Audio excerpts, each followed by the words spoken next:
It was a cross-section of humanity. And then the state decided that these human lives were an inconvenience to their social engineering. While you can see most of the displays in an hour or so, a 2 or 3 hour visit allows time to read and absorb the stories of the people of Cape Town. A guided tour can be prearranged, see the link in the bio, for only about $10.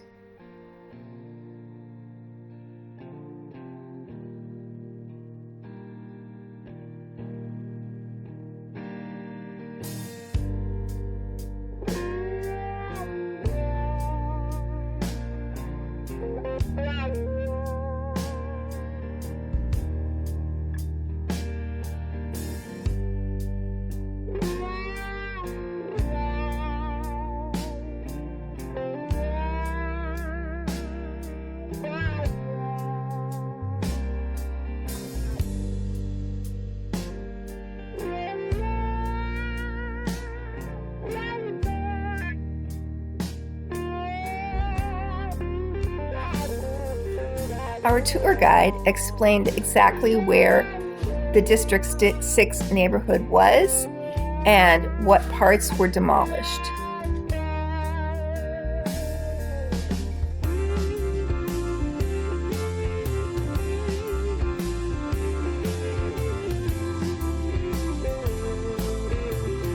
Look at the faces.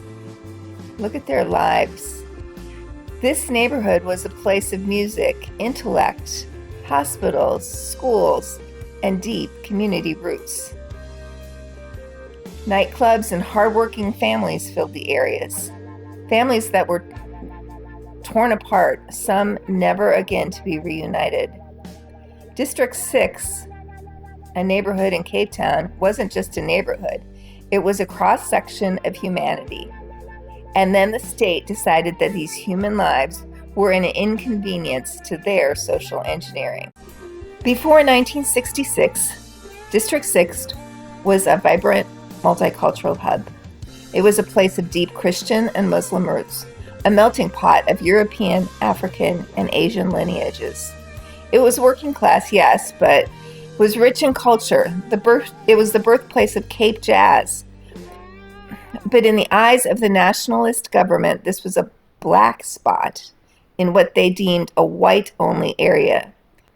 They didn't just want the land. They wanted to dismantle the society that had naturally formed there. These images of bulldozers clearing homes are the most visceral evidence of a nation turning on its own posterity. Families were given mere days to vacate homes that had been in their bloodlines for generations.